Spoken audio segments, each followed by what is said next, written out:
All right, we're gonna start with NFL free agents. I don't think Bear's gonna make it. He might have fell asleep taking a nap. It's no big deal.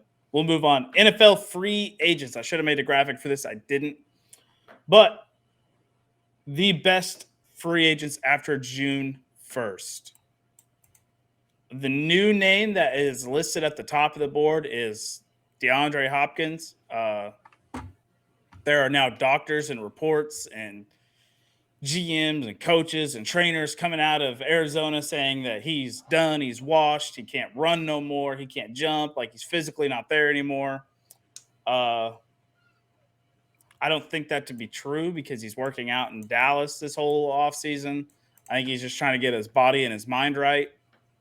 But DeAndre Hopkins, number one free agent on the board, Seth, and the Jets said they're not pursuing him. So, I mean, the Jets kind of loaded up the receiver spot in the free agency, probably not expecting a D-Hop to be available for the free agency. So you can't really,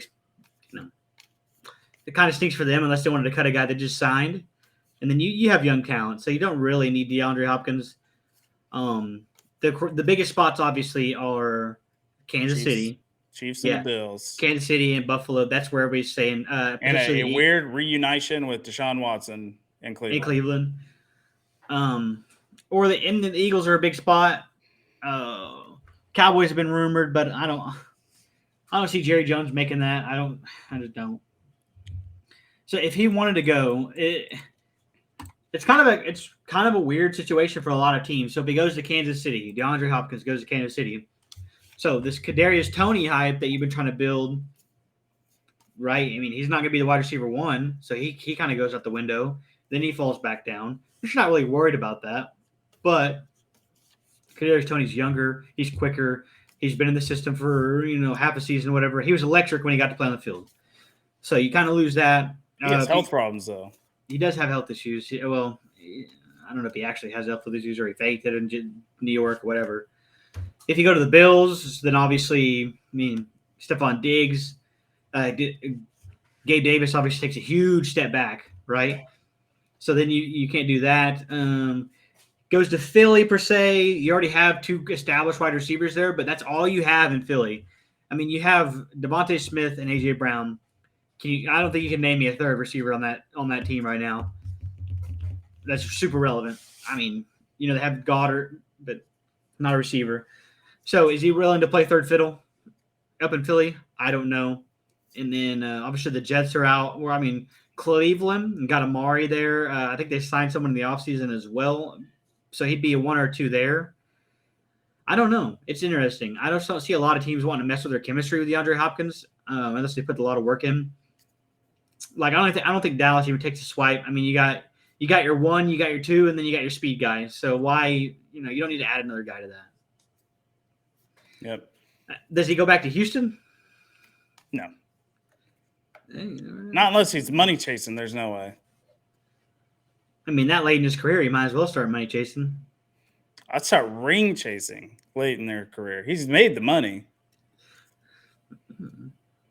I'd start ring chasing. And who do you ring chase with? Patrick Mahomes. Yeah, I guess it's two different people, right? There's probably money. Like, yeah, I care about my legacy a little bit, but then again, I'm not really worried about renting a ring. I'm worried about setting myself up for life. I mean, do you take $20 million to go play with Houston, or do you take $5 to go play with Kansas City? $5 to go play with Kansas City. That's me. I'm competitive. I want to win. So if I have a chance to go play with the best quarterback in the NFL on a team that desperately needs a guy to offset Travis Kelce, and I think Kadarius Toney is there, but he's got health issues. If you're DeAndre Hopkins, you look at Kansas City and you're like, hey, I can go be a number one wide receiver again. I can make a little bit of decent money. I have a chance to go get a ring with the best quarterback in the NFL. Or you go play with Buffalo, who I think is the best fit for DeAndre Hopkins because they have Stephon Diggs out there. So DeAndre's not going to be the number one. He's not going to get double teamed. They have Gabe Davis who can take the lid off. Isaiah McKenzie's gone.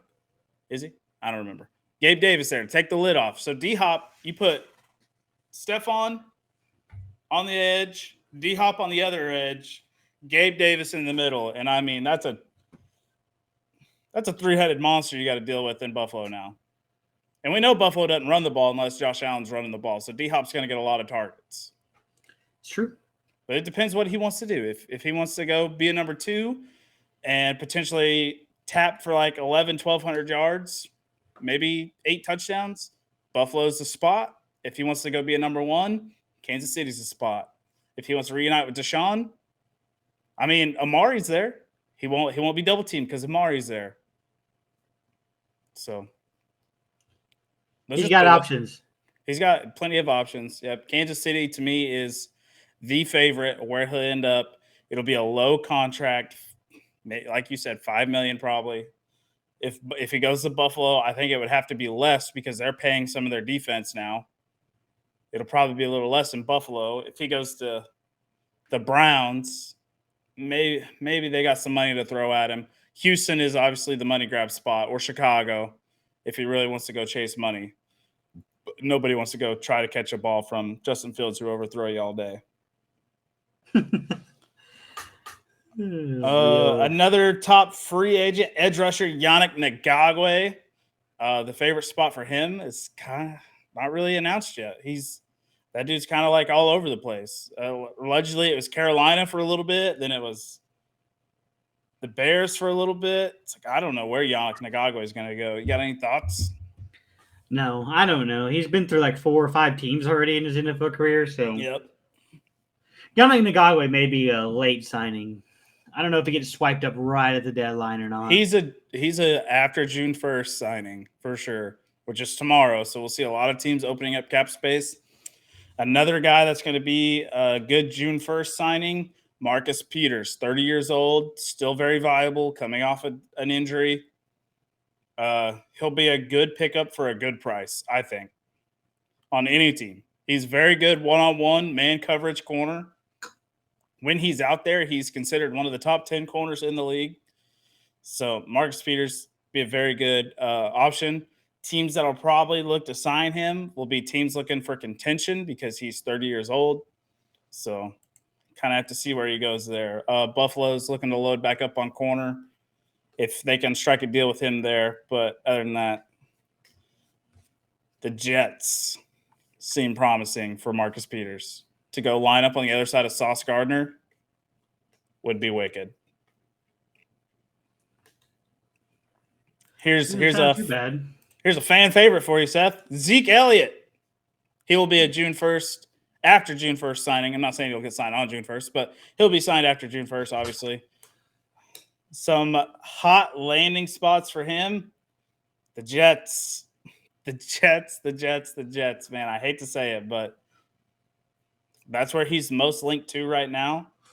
I've heard Tampa. I wouldn't mind Tampa.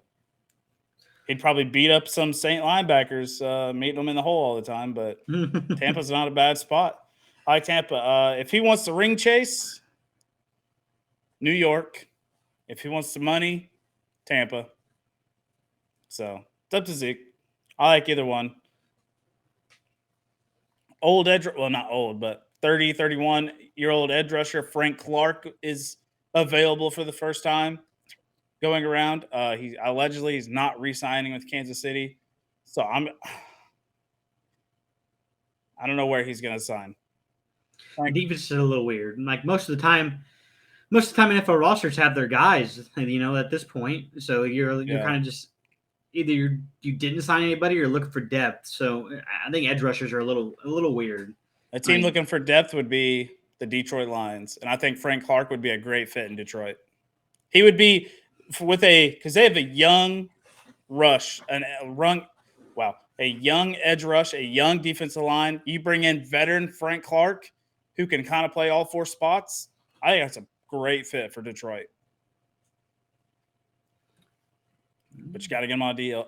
This guy I'm not a big fan of. He doesn't produce as much anymore. Jadeveon Clowney is going to be around. He's just one of those guys you bring in on a high price tag, and he doesn't really seem to do that well. They even paired him up on the other side of Myles Garrett, and he didn't produce crazy amount like people thought he would. So Yeah, the Jadeveon Clowney drop off is kind of weird. I mean, he's had okay seasons, but you're signing him He for. was crazy early in Houston. I mean, since he left Houston, he's been Yeah. okay. I don't know. Average more so. There's going to be a team. He's probably going to go sign. Well, we've kind of seen he's money chased so far. So look for him to sign with kind of a low end team with some cap space. He's probably not going to ring Another chase. 1 year deal. Yeah, another 1 year, $12 million deal. He's going to just money chase. Commanders probably the favorite spot for him because they don't know what they're going to do with Chase Young. So we'll see. Jarvis Landry, I threw him on here because veteran hands. If he comes back off that injury, just fine. Veteran hands. I think there is 32 available roster spots for this guy. He'll be universally used on any team, if basically wherever he wants to go. I think his hands are just that good. His route running is that good. It all determines if he can pass the physical now or not. So Jarvis Landry, I have checked open to all 32 teams. Yeah, age is getting him a little bit, so we'll have to see how good in condition he's in. Yep. And then the Packers strong safety, Adrian Amos, 30 years old, had a drop off this past season, but still a viable veteran safety that you could bring in. I could see him going to a Carolina to help give them a veteran presence on the back end of that defense. Carolina was my favorite spot. And then the best free agent quarterback available, Carson Wentz, baby. 2 sprains. I just threw him on there just because I love talking about Carson Wentz. Yeah, Carson Wentz. He's a backup. He's a backup in the NFL now for sure going forward. I'm not chalking him up to go get a starting job. This is where would Carson Wentz probably fit in the best to back up? As much as the 49ers sit here and say, Sam Darnold is contending for that front spot, I mean, don't you want a guy behind Trey Lance if he because they're still saying they're competing in OTAs or they're going to be competing in OTAs or whatever and blah, blah, blah, getting first team reps. But it's like, wouldn't you want a guy that's been around for a little while that's had success in the NFL to back up your young quarterback just in case? I think it could be the Niners. The Niners? Yeah. Especially with the emergency QB spot now, which is kind of crazy. But, yeah. Having 3 quarterbacks on the roster could be the Niners.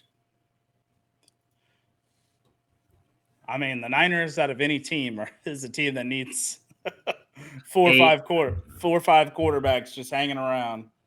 Yeah, a quarterback. Just one, an extra one anywhere. A guy in the stands, something. Yeah, list him as the placeholder, kick holder, something. I don't know. Long snapper. You got to keep a guy like that. Quarterbacks available for the 49ers. That's the list I have for the NFL free agents. Now, here's the NFL offseason juice that I want to talk about because I think it's getting more and more real